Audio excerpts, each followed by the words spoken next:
Olá, começa agora mais uma dose do podcast Vida Louca Mente Sã. Eu sou Rebeca Vilela e esse é o nosso espaço para conversarmos com pessoas interessantes que estão por aí, inventando um jeito de caminhar nessa corda bamba que é a vida acontecendo. Eu sou psicanalista e na clínica escuto com frequência a pergunta: será que eu estou ficando louco? Será?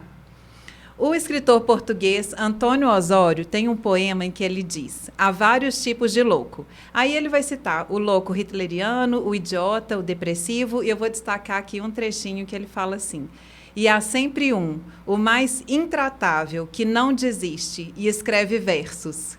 E eu achei isso muito lindo, e de acordo com Carlos Drummond de Andrade, somos lúcidos na medida em que perdemos a riqueza da imaginação. Então, hoje a gente vai se permitir ficar aí nessa fronteira e contemplar esse encontro aí da loucura com a literatura e de personagens da vida e da literatura também com a loucura. E então convido você a se juntar a nós também para mais uma dose e para, quem sabe, descobrir a beleza de não ser tão normal. Então, talvez nessa fronteira aí esteja a nossa saúde mental. Né? Acredito que sim. E a cada episódio a gente tem um convidado também, trazendo informações, histórias, dicas e perguntas para a gente, talvez também um pouco de loucura e uma proposta diferente, aí, uma pessoa com um olhar diferente sobre a vida. Hoje com a gente, Jacques Fuchs, essa pessoa fantástica, apaixonada pelo que faz. Sou. Apesar de que, conta pra gente, o que você queria mesmo era voar, viajar no tempo e no espaço e ganhar o prêmio Nobel como astrofísico. Eu vou te falar que você vai ganhar, mas vai ser pela literatura. Tá aqui essa grande figura, vai se apresentar pra gente, reconhecidíssimo, tanto por nós, meros leitores, quanto pelos grandes julgadores dos prêmios mais importantes da literatura. Então, é assim, uma grandíssima honra. Agora, eu queria que você falasse um pouquinho de você, quem é você nessa corda bamba que é a vida acontecendo. Bom, obrigado pelo convite, um prazer falar com vocês. Ainda mais sobre loucura, né? Não é? Enfim, a gente sempre fica nesse, né? Adorei o poema que você citou, porque de fato, né, os poetas e os escritores, ainda mais nesse mundo hoje, né, tão cheio de tantas demandas, dinheiro, produtividade, enfim, criar, sei lá, empresas, tecnologias, o cara, né, ou alguém ainda se propõe a fazer poesia e fazer versos poéticos ou em prosa, né? Então eu acho de fato que é uma coisa meio maluca, né? E quando você estava fazendo sua abertura, né, me bateu assim na cabeça a figura do Quixote, né? Enfim, que é maravilhosa, né? Para quem não conhece, né? Dom Quixote, escrito por Cervantes lá em 1600, né? E o livro, né? O livro era, na verdade, Cervantes, ele estava fazendo uma crítica aos romances de cavalaria, porque naquela época tinha sempre os romances de cavalaria. E todos os romances de cavalaria na época tinham umas saídas fantásticas, saídas espetaculares, né? Então sempre o cavaleiro que estava enfrentando algum problema, né? Aí ele tinha 200 outras pessoas que iam atacá-lo e ele saía brilhantemente da situação, né? E aí a gente conhece o nosso Quixote, né? E esse Quixote, ele vai para essa jornada, né, maluca, porque ele era um amante da leitura. Olha que bonito. Sim. E a história dele é o seguinte, ele entra tanto na literatura que ele quer se tornar literatura, e por isso que ele sai como um cavaleiro errante, né? Ele escolhe uma mulher, né, para amar e para cortejar, só que no primeiro momento da batalha, né, na primeira batalha que ele enfrenta, os leitores, né, que estão lá esperando por aquela saída mística, que acontecia em todos os romances de cavalaria, Quixote, ele é espancado, né? E aí isso vai se repetindo, vai dando tudo errado e tal. Mas o louco, então, é esse, né? Que de alguma forma enfrenta o real, né? Mas enfrenta o real, talvez, invencionado, porque ao mesmo tempo ele vai seguindo, ele vai fazendo as batalhas, né? Tem a famosa batalha dele contra os moinhos de vento, né? Que talvez seja a grande ideia dessa loucura, né? Então, enfim, quando você contou essas histórias, o Quixote me bateu aqui, né? E sobre o que você falou de mim, né? Eu acho que você falou algumas coisas que aparecem no meu livro, esse primeiro, né? Esse Antiterapias, porque fala, enfim, quando eu era pequenininho, né? Tem uma cena, né? Que a gente já não sabe mais se é real ou inventada, né? Porque a questão da memória é uma questão muito interessante, porque ela, né? Os acontecimentos modelam a nossa mente. Então, à medida que vai passando o tempo, as coisas vão mudando e muitas vezes você vai recriando, né? Ou criando novos caminhos para sua memória, para o seu passado, né? Por isso que muitas pessoas, quando se encontram amigos das antigas, que viveram a mesma história, contam ela de forma diferente, né? Sim. Então, esse aqui conta uma história quando eu era pequenininho lá no colégio, né? Todo mundo tem aquela sessão, todo mundo vai ser o que tem que falar o que vai ser quando crescer, que é ridículo, né? Porque até hoje eu não sei o que eu quero ser quando crescer, né? Que bom. E aí eu me lembro que todo mundo falou médico, advogado, né? Acho que na turma lá dos jovens judeuzinhos, todos queriam ser médicos, né? Mais do que jogadores de futebol. E, inclusive, se tornaram médicos, os meus amigos. E eu falei que eu queria ser astrofísico. Mas essa aí já marca uma diferença, né? Entre o judeu e o brasileiro. Eu não sei, né? Mas eu fico pensando hoje que meus amigos viraram médicos. Porque a gente vai falar um pouquinho do judeu com a loucura, a gente pode falar com a questão da inteligência, da intelectualidade também, né? Eu já fui aqui para o futebol. Enfim, aí eu falei que eu queria ser astrofísico, enfim. E aí eu brinco, né, dessa minha história, né, que eu fiz, eu digo que eu fiz tipo uma tetralogia. Os meus 4 primeiros romances, ele, né, começa com querendo ser né, astrofísico e chegando até a história de ganhar o Nobel, né, que é meu último romance. Mas, enfim, me apresentando, eu já passei por diversas áreas do conhecimento, fiz engenharia, fiz matemática, fiz computação, fiz filosofia. Acabei fazendo um doutorado em literatura, em que eu misturava todas essas áreas do conhecimento, e aí me encontrei um belo dia como escritor, né? Me encontrei louco, né? E eu acho que a beleza da literatura, né? Pelo menos o que me desperta a paixão, as pulsões, né? Vocês, psicanalistas, é justamente essa possibilidade de ser muitos, né? Então, eu acho que esse meu gostar de tantas coisas, de física, matemática, computação, psicanálise, adoro e trato muito nos meus livros. Gosto de esportes, né? Você falou de futebol, assim, mesmo no Antiterapias eu falo de futebol, pois em alguns outros livros eu falo de tênis, de squash, que são paixões. Eu acho que é justamente essa possibilidade do escritor poder, né, ser tudo, né? Meus livros infantis, eu escrevi um livro que eu era um paleontólogo, olha que alegria, né? Ser um paleontólogo, agora eu vou ser um sambista no meu próximo livro. Então, eu acho que essa é a beleza da literatura. Fantástico, fantástico. E eu estou aqui também com a Fernanda Salles. Delícia, muito obrigada por ter aceitado esse convite, uma amiga querida que a psicologia trouxe para mim. Ela também fez um caminho aí, até se talvez render algumas semelhanças. Ao caminho do desejo. Então, conta para a gente um pouquinho, se apresenta, ela vai participar com a gente aqui desse bate-papo.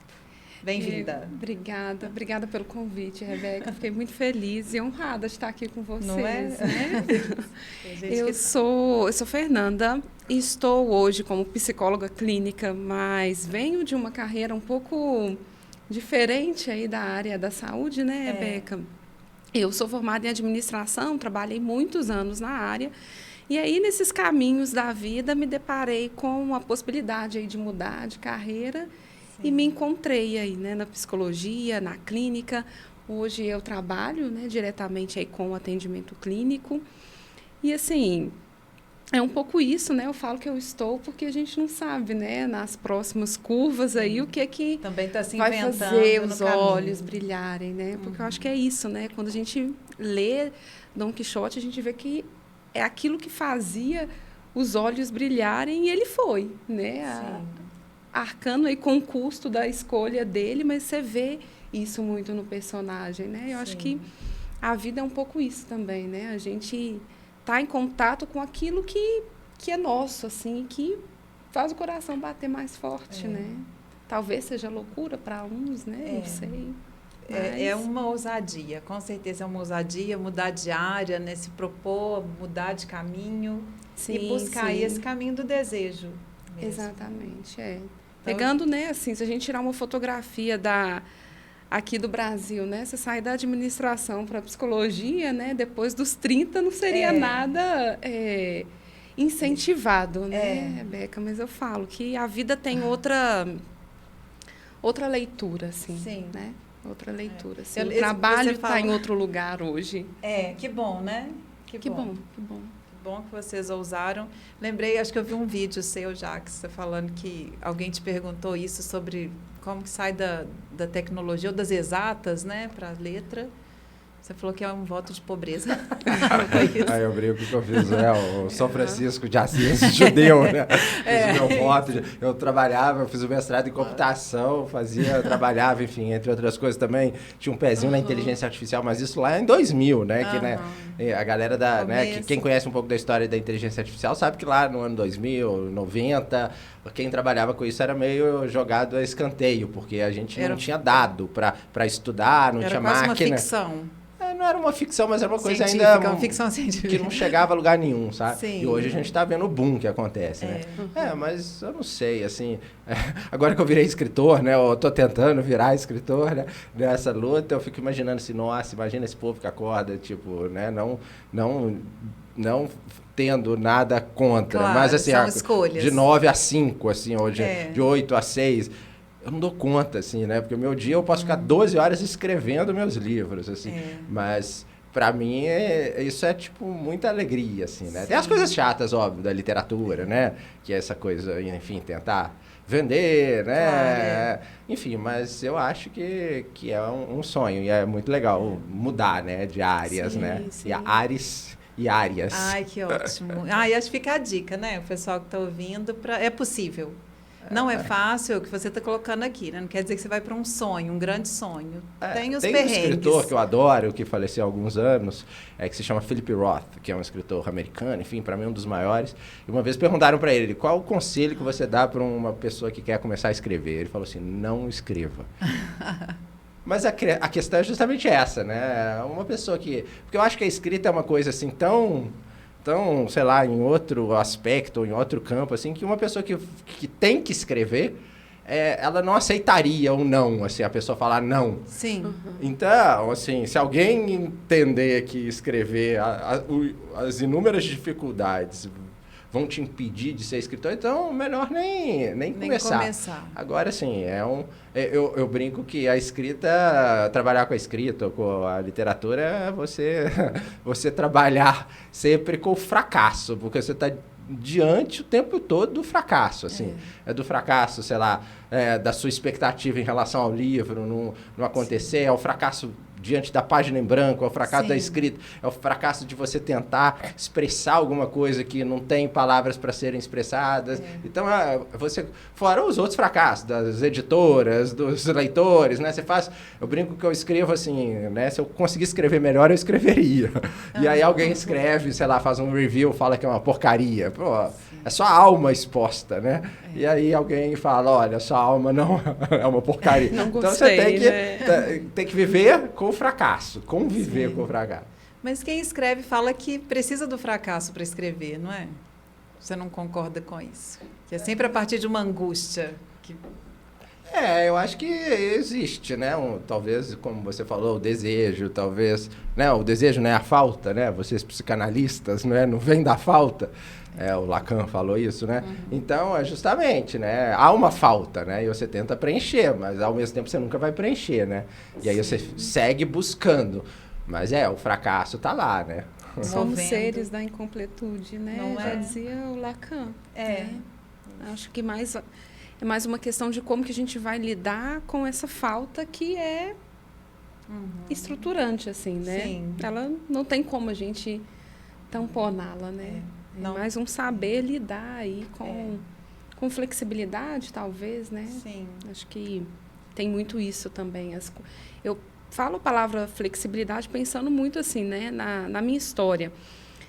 Hoje eu faço coisas que quando eu estava em outra área, para mim era terrível fazer, né? No sentido de, sei lá, acordar muito cedo, né? Então, quando eu estava ali numa área que talvez não era aquilo, e aquilo era uma exigência, né?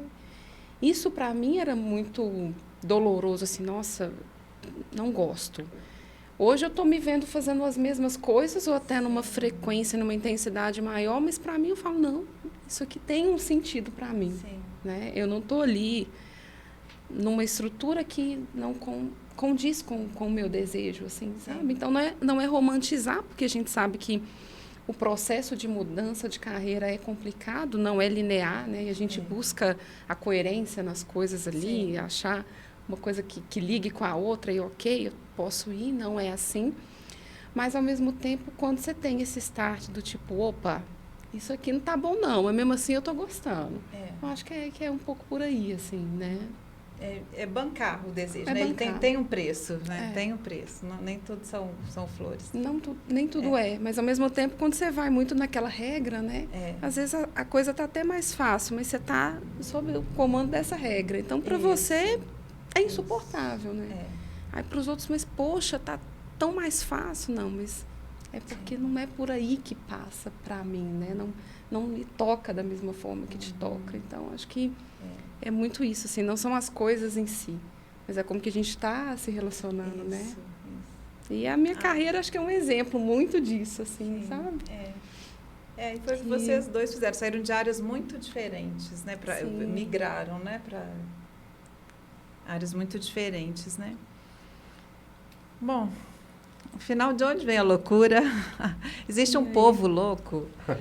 A loucura e a literatura são amigas íntimas desde sempre, né, Jacques? Eu acho que a gente vê isso, você vai citar aqui para mim inúmeros, eu acho. Eu arrisquei aqui só Machado de Assis, Clarice Lispector, Guimarães Rosa, poesia de Drummond, tanta gente, né, que se aproximou. Fiquei pensando, não sei, de alguma forma a gente sabe, né, que a palavra organiza. Não sei se a intenção também é essa ou se não tem intenção nenhuma. Se é só o desejo pela escrita mesmo. E tem a Estamira, aí peguei uma frase dela que eu lembrei disso, que ela falou assim, tudo que é imaginário existe, é. Então, quem falou isso foi a Estamira, né? Ela é uma mulher que se sustentou recolhendo lixo no Rio de Janeiro, né? Ela é diagnosticada como esquizofrênica, e ela ficou conhecida pelas grandes reflexões, tem um documentário com o nome dela, que é fantástico também. Mas fiquei pensando nessa questão do imaginário e da realidade, sabe? O que é real, o que é imaginário. E eu queria que você começasse, Jacques, falando para a gente sobre o Mexugar, um romance sobre a loucura. A gente pode mostrar, porque a gente está também num videocast. Eu acho que é ali que vai aparecer. Apareceu, Iraí, para a gente? Ali, não. É de frente para você, Jacques. Aí o Mexugar tem uma cabeça muito louca ali, dela saem muitos loucos. Cada um com a sua loucura particular, a gente vai falar um pouco sobre eles.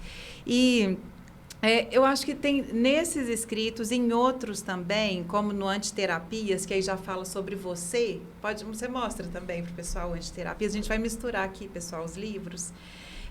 Você mistura biografia e imaginação, né? Então, eu queria que você falasse um pouco dessa relação para a gente, como que é. Você já até começou um pouco a falar sobre isso, com a questão da memória, né, que a gente vai recriando, mas o que acontece? A vida não basta? Vamos pegar Ferreira Goulart e falar que a arte existe porque a vida não basta? É isso? Então vamos... Eu acho que o primeiro comentário que você fez, que me fez pensar, né, assim, por que talvez a arte e a literatura, né, estejam muitas vezes, né, assim, andando lado a lado isso, da loucura, se né? Atraem. Se brincando, né? Até me lembrei de um texto maravilhoso, assim, na verdade é uma contação de histórias, e assim, até eu coloquei num dos meus livros, mas que eu acho bonito, né? Que teve uma vez um pique-esconde, né? O esconde-esconde de sentimentos, não sei se vocês conhecem e tal, mas era bonito, aí era um esconde-esconde de sentimentos, né? E aí, né, a loucura começou a contar, né? 1, 2, 3, 4, 1 bilhão! Aí saiu correndo procurando sentimentos, né, que estavam escondidos, né? Aí, de repente, encontrou lá a paixão, né, escondida num vulcão, né? Porque a paixão é explosiva, né? Aí depois encontrou logo a ansiedade que estava louca para sair, né? A angústia que não sabia para onde que esconder e tal. Aí foi achando um por um, né? E ficou faltando o amor. E aí a loucura foi procurando o amor, assim, aí chegou num campo florido, assim, né? Um campo cheio de, né, de plantas e árvores, né? E aí ele imaginou, né, que o amor estava lá escondido, aí ele pegou uma vara, né, de madeira e começou a cutucar, assim, cavucar, né? E de repente ouviu-se, assim, né, na terra inteira um grito assim, ah! Na hora que a loucura olha assim, ela tinha furado nos olhos, os olhos do amor. E a loucura, né, que era louca, mas não era má, né, ficou tão triste por ter furado o amor nos olhos que passou, a partir daí, ser o guia do amor. Gente, e é por isso que a paixão, né, o amor é cego e está sempre acompanhado da loucura, né?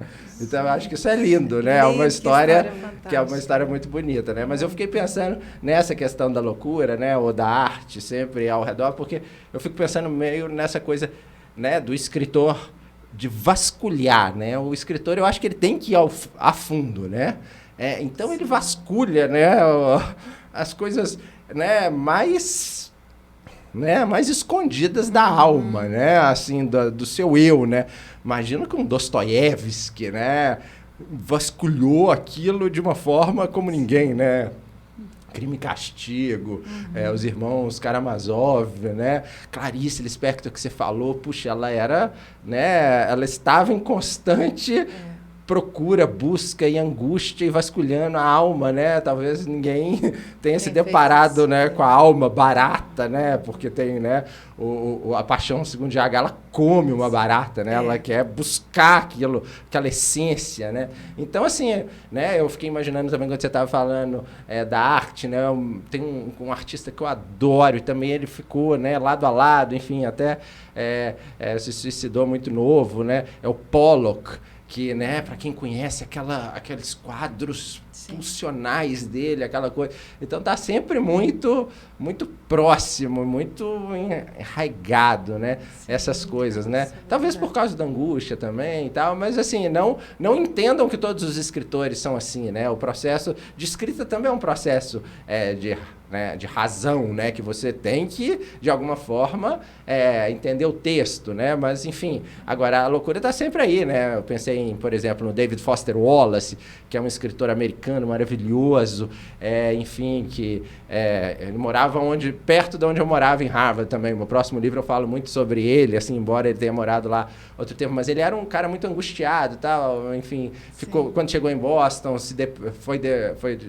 teve que ser internado com depressão, não sei o que, acabou suicidando, o próprio Ernest Hemingway, né? Enfim, então temos todas essas questões. Agora, né, dando um foco aqui nessa questão do Meshuggah e do antiterapias, né, em algum momento, né, eu achava que a loucura, né, ou a gente acha, né, como você citou Stamira, ou aquele outro artista também maravilhoso, né, o Bispo do Rosário, enfim, em algum momento a gente pode pensar que, enfim, existe um romantismo por trás da loucura e existe também alguma coisa lúdica por trás da loucura, que né, enfim, os programas de televisão, essas coisas todas ao longo da história sempre teve. Mas no momento que você entra, né, e aí foi essa proposta, o Meshuggah, que é um romance sobre a loucura, eu brinco que ao longo da minha vida eu fui colecionando loucos, né, então eu ficava guardando as histórias de alguns loucos, assim, que, né, você conhecendo um pouco de longe a história deles, você achava até que era engraçado, né? Por exemplo, um cara que eu conto aqui, que é o Bob Fischer, que é um cara que ganhou o maior enxadrista do mundo, ganhou de um jogador russo na Rússia durante a Guerra Fria, tal, e de repente ele né, na hora da defesa do título dele, ele não aparece. Manda tudo para aquele lugar, tal, só que você vai descobrir a história dele é muito triste, né? Então, o Meshuggah, ele se propõe a trazer personagens reais que, de fato, se encararam a loucura, né? A própria loucura, né? Tem um livro muito maravilhoso do Foucault, né? Que eu acho que vocês conhecem, né? A História da Loucura. Então, Foucault fala muito. Então, esse livro tem muito dessa coisa da história da loucura. Nosso primeiro podcast foi sobre a história da loucura. Pronto. O pessoal pode voltar lá e assistir, mas fala, por favor. Não, então esse livro, na verdade... Só que a loucura é um tema vasto, né? Vocês duas podem me ajudar, né? E aí eu quis fazer um corte, né? Na loucura. E E a loucura foi, a loucura judaica, né? Porque existem vários mitos em relação aos judeus como sendo um povo, particularmente, que apresentava maior né, incidência de doenças mentais. Tem vários mitos por trás disso. E além disso, né, o tema que eu trabalho aqui, que é um tema também super difícil, né, que ele vai através desse viés do auto-ódio, do self-hating, né? Self-hatred, depende de como você chama, que é essa coisa de você introjetar o olhar odioso que o outro tem em relação a você.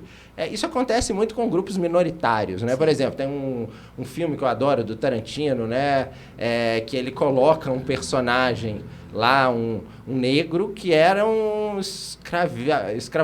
escravagista, ele que cuidava dos outros negros, e ele era de uma crueldade impressionante, assim, porque ele acabava odiando o olhar que os outros tinham em relação a ele, né? Então, existe essa coisa, homossexuais, muitas vezes, né? A psicanálise, o cara acaba, né, espancando outros, né? Mas porque ele tem algo, né, que aquele olhar de ver aquele outro, ele se enxerga e ele odeia, porque ele está se odiando, né?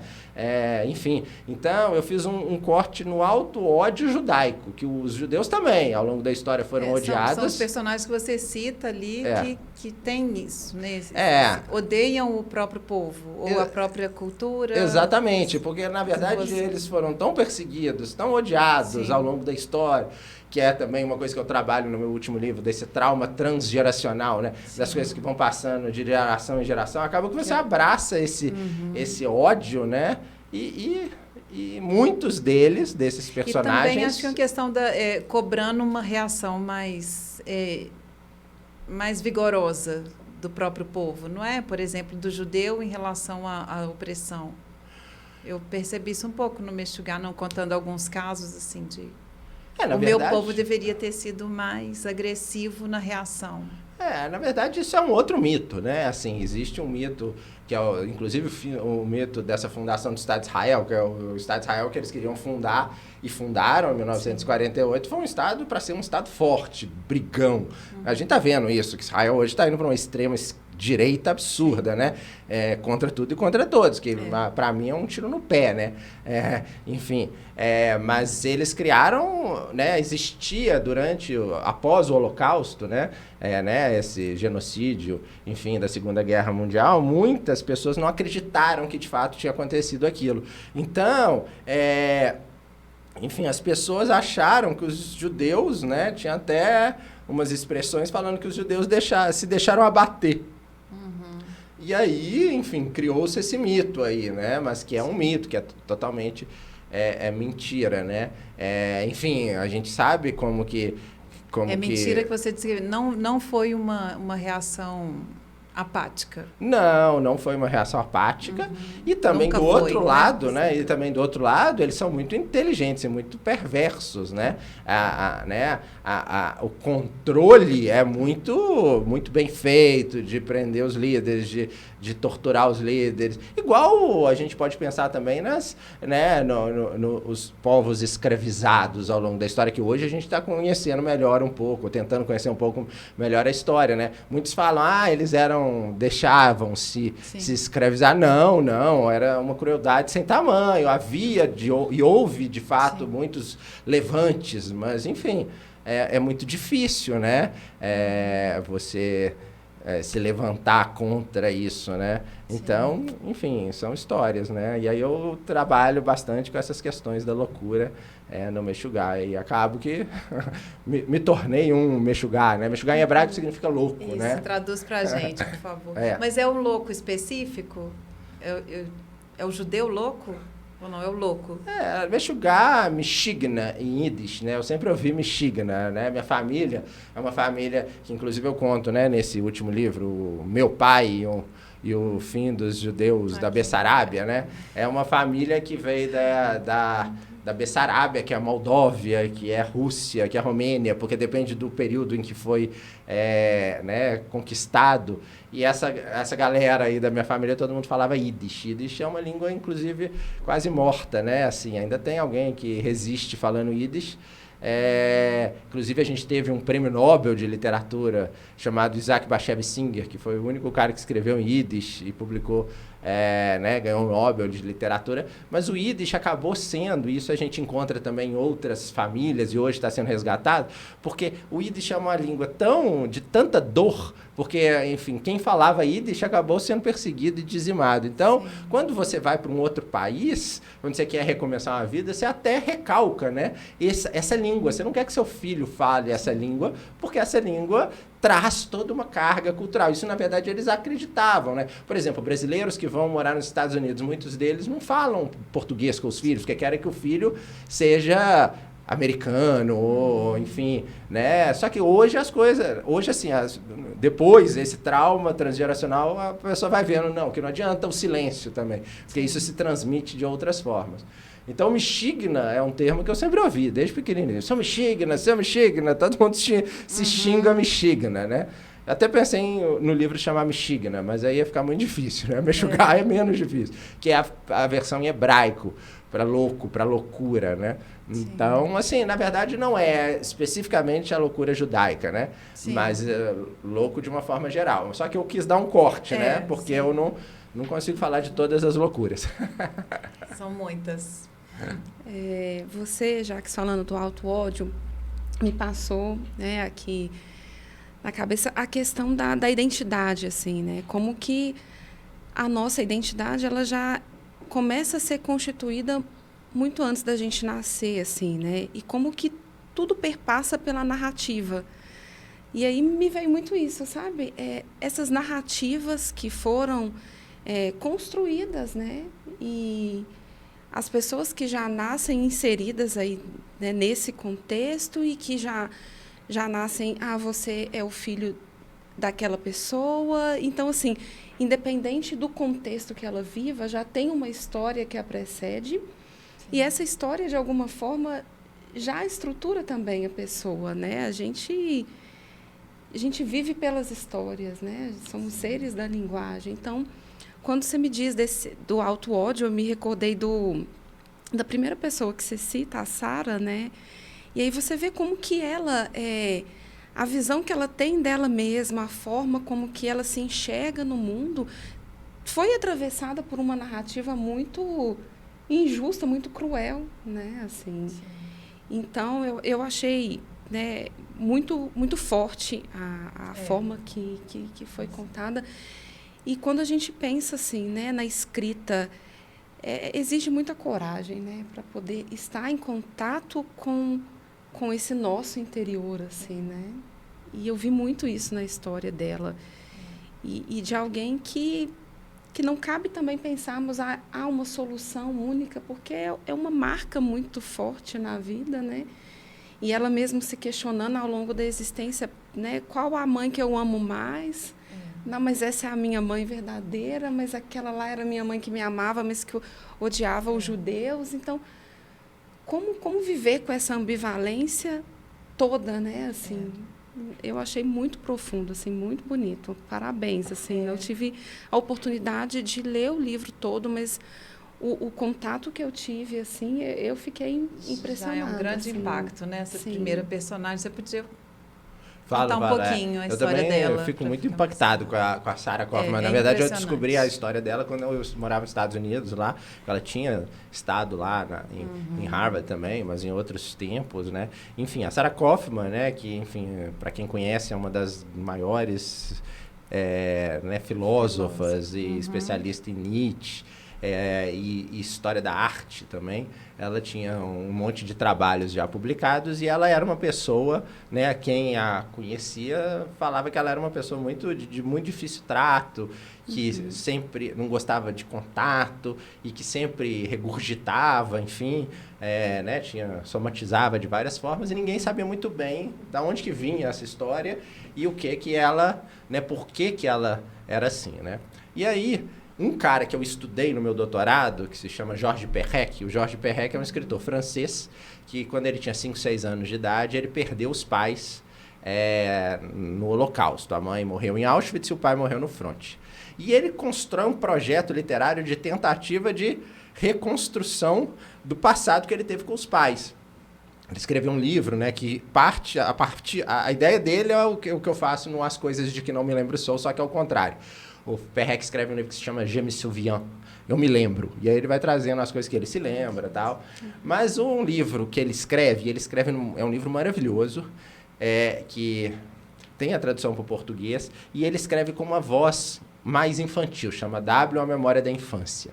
E ele conta as memórias que ele tinha, que ele tem ou que ele inventou dos momentos que ele passou com os pais, esses 5 anos que ele viveu com os pais, e intercalado, fazendo um paralelo com um país que a gente pensa que pode ser Auschwitz. Enfim, ele publica esse livro e a Sarah Kaufman lê esse livro, já mais velha, e quando ela lê esse livro, ela fala, eu preciso fazer isso também, eu preciso escrever um livro para contar a minha história. E aí ela resolve, já com 50 muitos anos, né, contar essa história, e ela escreve um livro que chama Rue Labat e Rue Ordonnée, Rua Labat e Rua Ordonnée, que são o nome das ruas das mães, né? Quando vem os nazistas lá na França, né, e, enfim, isso é uma questão também muito interessante do ponto de vista da memória histórica, porque os franceses, depois da Segunda Guerra Mundial, eles falaram assim, olha, a gente foi todo mundo aqui é contra os nazistas, vamos viver feliz. E a narrativa deu ruim, né? Em algum momento viram que eles eram, né? Igual aqui, né? Enfim, essas novas narrativas, né? Que vão surtindo aí, que não houve ditadura, que não foi cruel, enfim, foi, né? E, então, o que acontece? O Perrec escreve esse livro, né, esse Je me souviens e esse W, a Memória da Infância, né, e ele vai, né, tratando do problema também da França de ter negado, né, esse passado, e a Sarah lê esse livro e resolve falar sobre esse livro também, né, e ela escolhe essas duas mães. Então, quando os nazistas chegaram lá na França, eles fizeram um acordo de entregar as crianças, assim, chama inclusive La Rafle, que é o sequestro. Numa noite eles entregaram 3.000 crianças. E aí a mãe do Perrec, a mãe da Sarah, desculpa, pega a Sarah e entrega ela para uma mãe católica, né? E para se esconder. E ela também se esconde, a mãe. E a Sarah começa a conviver com essa mãe, né, católica, que era uma mãe super amorosa, só que tinha um problema. Ela era antissemita, não gostava de judeus. Então, e a Sarah, ela era filha de rabino. Inclusive, o pai dela morre em Auschwitz. Então, ela comia comidas especiais, né? A gente fala comida kasher, kashrut, ou seja, você não pode comer porco, você não pode misturar carne com leite, você não pode comer algumas coisas. E essa mãe a obrigava a comer essas coisas. E você imagina o conflito dessa menina, que comia, sentia que aquilo era gostoso, só que, ao mesmo tempo, ela tinha uma culpa imensa, né? Enfim. E aí ela passa essa vida inteira, essa mãe amando, uma vida inteira não, durante esse período da guerra, ela passa essa mãe amando muito ela, mas querendo limpá-la do judaísmo, né? E aí acaba a guerra, a mãe judia sobrevive. E aí a mãe judia sobrevive e vai lá pegar a Sarah. E a mãe católica fala, não vou te devolver. E a loucura francesa, a mãe entra na justiça e ganha a guarda a mãe católica ganha a guarda da menina. Olha que a coisa vai... Enfim, ela não se dá bem com nenhuma das duas mães, porque a mãe judia perde a família toda, não sei o quê. Então ela é muito dura, uma mãe muito pesada. E aí ela fica nesse conflito, como você mesmo falou, né, Fernanda? E aí, em algum momento, quando ela vai escrever essa história, ela escreve essa história, ela não sustenta essa história, ela não suporta trazer isso, né? Então, logo em seguida, após a escrita dessa história, após ela finalmente contar, ela suicida, ela não suporta. E aí também tem toda uma linha da psicanálise, né? Tem uma escritora aqui, mineira também, psicanalista, que trabalha com literatura e psicanálise, chama Ana Cecília Carvalho. Não sei se vocês conhecem, vale a pena, ela é ótima. E ela trabalha justamente com essa palavra que não... Né? De alguma forma, o fato de falar que você se livra, mas ela, e essa como a Virginia Woolf, como a Sarah Kaufman, né? Ela fala, mas aí aquilo desencadeia um processo insuportável, né? Insustentável. Então, essa história, de fato, da Sarah é muito... quando a palavra não cura para a vida. Não... a gente não sabe, né? Se o ato... né, final da Sarah foi um ato de libertação, e aquilo foi bom, né? Enfim, É uma coisa difícil. É difícil. Mas os trabalhos da Ana Cecília Carvalho são muito bons. Tanto os livros literários quanto os livros acadêmicos. Sim, ótimo. Agora, meu judeu preferido, que você começa no livro, citando, ele está na epígrafe, né? Sigmund Freud. Então, você começa citando ali que ele fala da capacidade do povo judeu de zombar de si e de forma intensa. É uma fuga, é uma forma de lidar com tanta perseguição, com tanta dor. Recentemente eu dei um curso inteiro só sobre o humor judaico. E aí, né, lógico que eu trago o texto do Freud, o xiste, né, sobre o xiste inconsciente, que talvez seja o primeiro e mais importante e mais, né, volumoso estudo sobre a questão do humor, né, de fazer, né, a piada consigo mesmo. Mas o humor, né, o que eu vi enfim, nesse curso a gente discutiu, é que tem muito mais, como Freud diz, né, que tem essa coisa também de uma violência. Sim. Mas assim, o que o Freud fala em alguns pontos é assim, muitas vezes, porque o humor judaico ele tem uma característica diferente dos outros humores, né? Porta dos Fundos, essas coisas. Sim. O humor judaico ele é um humor autodepreciativo, na maioria das vezes. Uhum. E a questão dessa autodepreciação, alguns estudos mostram que é uma tentativa de você quebrar as armas que o outro tem em relação a você. Então o outro vai te matar, você fala, não, eu já sou um bosta, já sou um péssimo, pelo amor de Deus, entendeu? Então você faz uma sátira, mas ao mesmo tempo ela é violenta. E ao mesmo tempo, o humor judaico também é um humor que não é um humor que você ri, cai no chão de rir, é um humor que incomoda. Por exemplo, tem uma piada que eu conto no Mexugá que eu acho ótima, né? Que tinha um italiano, um alemão e um judeu no deserto, né? E aí eles estavam andando no deserto, já não tinha mais água, já não tinha nada, né? E aí o italiano vira assim, nossa, eu tô com tanta sede, eu vou morrer com certeza, eu daria tudo pro meu último cálice de vinho, né? Aí vem o alemão, né? Eu vou morrer, eu tô com tanta sede, vou morrer com certeza, eu daria tudo pro meu último copo de vinho, de cerveja, né? Uhum. Aí vem o judeu, né? Eu tô com tanta sede. Acho que eu devo estar diabético, né? Para os jovens do podcast, o diabético tem muita sede, né? Mas a grande questão assim, é a neurose também, né? O obsessivo, o cara vai morrer, mas ele tá mais preocupado ele tá diabético ou não. Então ele não consegue nem se soltar no último... Nem antes de morrer. Nem antes de morrer. Então o humor tem muito disso, sabe? E o humor é muito, muito violento. Assim, a gente, né? A gente estuda, né? E tem, assim, umas questões ainda, né, mais violentas. Por exemplo, tem uma piada que é uma piada, mas não é uma piada, mas que tem um contexto, né? Que eles falam o seguinte, né? Os judeus alemães que eram... tinham os judeus alemães otimistas e os judeus alemães pessimistas, né? Uhum. Os pessimistas são os que estão aqui, né? No Brasil, na Alemanha. Os otimistas são os que estão em Auschwitz. Que morreram em Auschwitz. Sim. Porque os otimistas eram aqueles que acreditavam, não, isso aqui não, né? Essa guerra não vai dar em nada, né? Nós somos alemães. Nós somos alemães. E aí, então, além disso, a piada, né, tem tudo isso. Só que a piada também ela é muito cultural, né? Então, muitas vezes... funciona, né? Ali no... Tem o Seinfeld, vocês já ouviram falar no Seinfeld, né? Do humor, né? Que é uma série super famosa, né? Ele conta, inclusive num podcast, ele fala assim, eu vou contar para vocês a piada mais engraçada judaica de todos, mas ninguém vai entender. Só os judeus, talvez, né? E aí ele conta, né? Que tem duas versões, né? Tem uma da mãe, né? A mãe judia ficou... uma mãe que não é judia, não, uma mãe católica, ficou o dia inteiro fazendo comida, né? Não sei o que, para esperar o filho. Aí o filho chegou à noite e falou assim, eu vou jantar com meus amigos. Tudo bem. Okay. Isso é a piada mais engraçada do judeu, porque a mãe judia ia falar assim, meu Deus, eu vou morrer, eu fiquei o dia inteiro cozinhando, você não me ama, você é terrível. A outra versão é A mãe judia é famosa. A mãe judia é famosa. E a outra versão também que o Seinfeld canta, que é dois comerciantes se encontram, né, no meio da rua, dois que não são judeus, né, chama goi, né, e aí eles se encontram, aí um pergunta para o outro, como que vai o negócio? Aí ele fala, muito bom. Aí o outro, o meu também.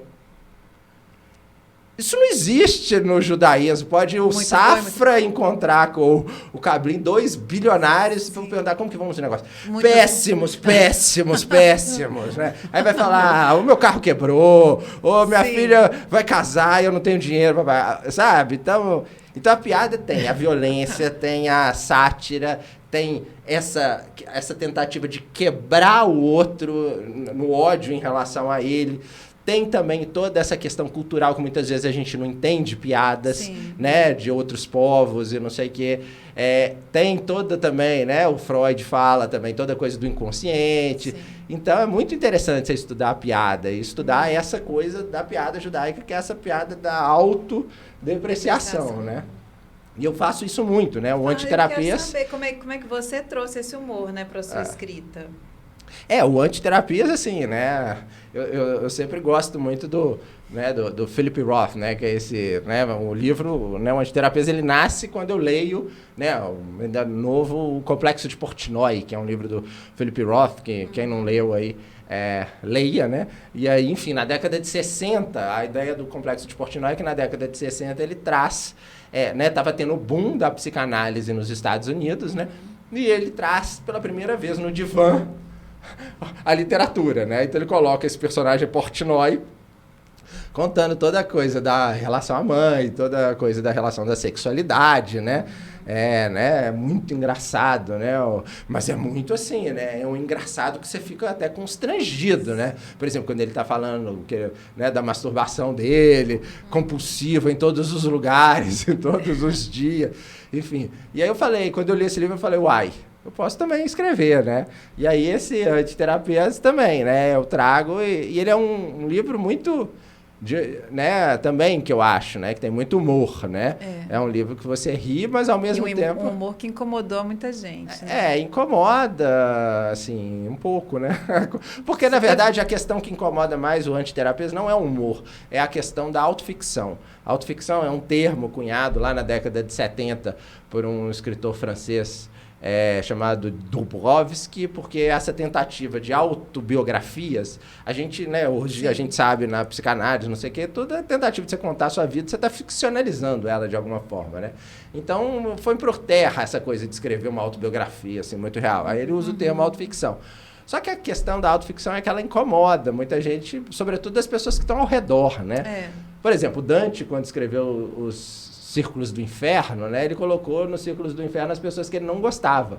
Na época, as pessoas se reencontraram no Círculo do Inferno. Gente se identificou lá, né? Hoje não, né? Mas o Antiterapias, ele brinca com isso também. Cada um dos capítulos, ele faz uma releitura. Então, em algum momento, por exemplo, ele está lá fazendo a leitura, né, do onanista, né? Desse personagem que, assim como o Portnoy fica no banheiro, ou como o outro personagem lá do Bloom, né, do James Joyce também, mas num outro capítulo ele também coloca todo mundo no Círculo do Inferno, né? Sim. E ao colocar as pessoas no Círculo do Inferno, em Belo Horizonte, os judeus do Círculo, né, pessoas os judeus... vivas. Pessoas vivas, no Círculo do Inferno... São muito poucas em Belo Horizonte, sabe? Muitos poucos judeus. É fácil de se reconhecer. Né? E mesmo que você não se reconheça, Aconteceu parecido com a Divina Comédia, né? Não, mas mesmo que você não se reconheça, você se reconhece. Então tem pessoas que muitas vezes ficaram com raiva de mim, que eu nem sabia que ela... Quem era, né? E aí ela fala, eu fui retratado. Mas isso tem, né? O Humberto Eco falava, que às vezes ele recebia cartas de pessoas reclamando que ele expôs elas na literatura. E ele falava, puta, eu nem conheço essa pessoa, né? A literatura tem isso, né? Tinha que colocar lá aquela tarjinha, foi mera coincidência. Mas sempre né? Estou falando de humanos, né? Sujeito humano. Mas tem essa... E a leitura também, né? Porque, na verdade, o que eu acho é que a gente tem uma grande epidemia de leitura. Os leitores são muito ruins hoje, né? O próprio Amos Oz fala sobre isso, né? Enfim, então, né? Você... Porque hoje tem essa cultura do cancelamento, né? Então, enfim, em algum momento alguém vai ler algum livro meu, vai a partir daí falar que eu sou um alguma coisa e vai querer me cancelar. Ou não só eu, os autores. E aí o Amos Oz fala justamente isso. Cara, isso é uma leitura muito... Então, beleza. Então a gente vai ter que prender o Dostoiévski porque a velhinha cometeu um assassinato, né? Porque mataram a velhinha. Ou a gente vai prender o Nabokov porque ele escreveu Lolita, né? Atribuir ao autor a responsabilidade do que está escrito. Então, é uma epidemia também de péssimos leitores, né? Dessa cultura do cancelamento por alguma coisa assim, por uma leitura rasa, né? Algumas vezes. Eu acho que o cancelamento vai até além do autor, assim, né? O cancelamento hoje é de quem lê também esse autor que foi cancelado, né? Então vai virando uma coisa assim, vai pulverizando o cancelamento, né? O próprio Philip Roth, que nos últimos anos da vida dele, ele ficou trabalhando como biógrafo, porque ele falou que ele só publicaria a biografia dele quando ele morresse, né? Aí o biógrafo ficou anos, acho que 8 anos trabalhando na biografia dele, beleza, o Philip Roth morreu, 2 anos depois ele lançou a biografia. No que ele lança a biografia, o biógrafo é acusado de assédio sexual por uma aluna. E aí eles cancelaram o livro. Mas o livro aí uma outra editora publicou, enfim... Mas é uma questão muito polêmica, complicada, né? Porque o livro nem era do cara, era de um escritor que a gente gosta muito, que o mundo gosta muito, né? E hoje tendo essa discussão aí, né? De separar a pessoa da obra. O Nobel fala isso, né? O meu último, não, na época era o último, né? Um romance que eu escrevi que se chama Nobel, que ele fala justamente isso, né? Ele sou eu, né? Recebendo o prêmio Nobel na Academia Sueca de Letras, mas quando a gente faz um discurso, a gente agradece todo mundo. Esse não, ele resolve colocar todo mundo expor o lado humano dos escritores. E os escritores, por exemplo, tem um que ganha Rudyard Kipling, que é um poeta maravilhoso, que escreve temas maravilhosos. O Rudyard Kipling era eugenista. Né? Você tem o escritor Borges, que é um cara que eu adoro, que não ganhou o Nobel, mas eu adoro, o cara era racista. Sim. Enfim, o próprio Monteiro Lobato, a gente sabe das histórias do Monteiro Lobato. Enfim, e aí a gente começa essa discussão, né? A gente vai cancelar tudo. E o Woody Allen, então? O Woody Allen aparece aqui. O personagem do Meshuggah e o Woody Allen. Pois é, o Woody Allen é uma questão bem gente, polêmica. No Meshuggah também. Tá no Meshuggah também. O Woody Allen, pois a história do Woody Allen é uma história muito, né? Inclusive os jovens não sabem da história dele, porque os jovens cancelaram o Woody Allen por conta dessa reacusação de assédio com a filha, né? Que há muitos anos esse processo já foi instituído, na época não deu em nada. E agora a filha e aí as mulheres voltaram com essa acusação. E aí ele foi cancelado agora. Só que o Woody Allen também, ele se casou com a filha adotiva, né? Isso tem gente que não sabe. E eu conto no Meshuggah. É um problema, né? Assim, o Woody Allen é um gênio, né? Ele criou uma cultura, tem filmes maravilhosos e tal. E, ao mesmo tempo, né, depois dessa última história aí, até a própria Amazon cancelou ele, porque a Amazon tinha feito um contrato de distribuição, não sei o quê. Eu sei que ferrou ele, não sei o quê. São assuntos tensos e polêmicos, né? É bem delicado, né? O próprio Woody Allen fala, né? Ele fala assim, eu tenho certeza que minha filha acha que eu abusei dela, assim, porque por conta dessa questão da memória, né? Sim. Porque a memória também, com o tempo, passou tanto e as outras coisas vão chegando, porque você tem a memória histórica, a memória pessoal e a memória coletiva. Essas 3 memórias vão se intricando, né? Sim. Se misturando. Então, muitas vezes a gente não sabe se a memória é nossa ou a memória que a outra pessoa nos contou. E que de alguma forma se parece, né, com algo vivido ali, né? Mas é uma história contada, né?